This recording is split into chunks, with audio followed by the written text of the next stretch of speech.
হলিউডের সবচেয়ে মর্যাদাপূর্ণ পুরস্কার অস্কার। প্রায় এক শতাব্দী ধরে চলচ্চিত্র জগতের শ্রেষ্ঠত্ব নির্ধারণ করে আসা এই মঞ্চ এবার বদলে ফেলছে নিজের নিয়মই। এমন পরিবর্তন যা শুধু অস্কারের ইতিহাসেই নয়, পুরো বৈশ্বিক চলচ্চিত্র শিল্পে নতুন যুগের সূচনা করতে পারে। The academy of motion picture arts and সায়েন্সের ৯৯তম অস্কারকে সামনে রেখে ঘোষণা করেছে বড় ধরনের পরিবর্তিত নিয়ম। আর এই পরিবর্তনের কেন্দ্রে রয়েছে কৃত্রিম বুদ্ধিমত্তা বা এআই।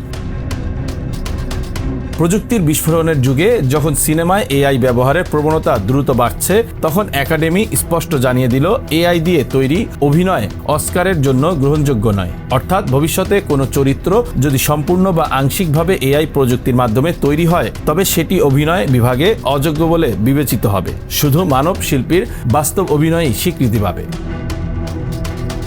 এখানে একটি বড় বার্তা রয়েছে, অস্কার এখনো মানব সৃজনশীলতাকেই সর্বোচ্চ মর্যাদা দিতে চায়। কারণ প্রশ্ন উঠছে, প্রযুক্তি কি শিল্পকে প্রতিস্থাপন করবে, নাকি শিল্প থাকবে মানুষের হাতেই? একাডেমি আপাতত দ্বিতীয় পথই বেছে নিয়েছে। তবে এআই ব্যবহারের ক্ষেত্রে নির্মাতাদের কাছ থেকে অতিরিক্ত তথ্য বা প্রমাণও চাইতে পারবে তারা। অর্থাৎ প্রযুক্তির উপর নজরদারিও বাড়ছে। কিন্তু পরিবর্তন এখানেই শেষ নয়। অভিনয় বিভাগেও এসেছে যুগান্তকারী সংশোধন। আগে কোনো অভিনেতা একই বিভাগে একাধিক অসাধারণ পারফরমেন্স দিলেও মনোনয়নের জন্য সুযোগ পেতেন কেবল একটি চরিত্রের জন্য। এবার সেই সীমাবদ্ধতা তুলে দেওয়া হয়েছে।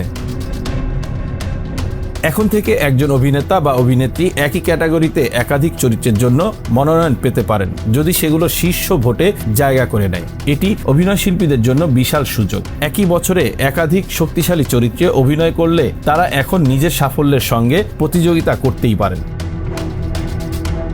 অন্যদিকে আন্তর্জাতিক চলচ্চিত্রের ক্ষেত্রেও এসেছে বড় বিপ্লব। আগে প্রতিটি দেশ থেকে কেবল একটি চলচ্চিত্র অস্কারের আন্তর্জাতিক ফিচার ফিল্ম বিভাগে জমা দেওয়া যেত। ফলে অনেক শক্তিশালী সিনেমা বাদ পড়ে যেত কেবল কোটা সীমাবদ্ধতার কারণে। এখন সেই কাঠামো ভাঙছে। যদি কোনো চলচ্চিত্র কান, বার্লিন, ভেনিস, সানড্যান্স, টরন্টো বা বুসানের মতো মর্যাদাপূর্ণ উৎসবে বড় পুরস্কার জেতে, তবে সেটি সরাসরি অস্কারের জন্য যোগ্যতা অর্জন করবে। অর্থাৎ আন্তর্জাতিক সিনেমার জন্য আরও উন্মুক্ত হচ্ছে অস্কারের দরজা। এটি বিশেষ করে স্বাধীন চলচ্চিত্র নির্মাতাদের জন্য বিশাল সুযোগ। সবচেয়ে তাৎপর্যপূর্ণ পরিবর্তন হলো, এই বিভাগে পুরস্কার শুধু দেশের নয়, পরিচালকের ব্যক্তিগত অর্জন হিসেবেও গণ্য হবে। অর্থাৎ আন্তর্জাতিক চলচ্চিত্রের নির্মাতারা এখন আরও সরাসরি বৈশ্বিক স্বীকৃতি পাবেন। এটি সিনেমাকে রাষ্ট্রের প্রতিনিধিত্ব থেকে সরিয়ে ব্যক্তিগত সৃজনশীলতার মর্যাদা বাড়াচ্ছে। কাস্টিং বিভাগেও পরিবর্তন এসেছে। কাস্টিং ডিরেক্টরদের জন্য পুরস্কারের সংখ্যা বাড়ানো হয়েছে, কারণ সঠিক চরিত্রে সঠিক অভিনেতা নির্বাচনই অনেক সময় একটি চলচ্চিত্রের ভাগ্য নির্ধারণ করে। এছাড়া চিত্রনাট্য বিভাগে স্পষ্ট বলা হয়েছে, শুধু মানুষের লেখা স্ক্রিপ্টই বিবেচিত হবে। অর্থাৎ এআই লিখিত স্ক্রিপ্টও এখানে অযোগ্য।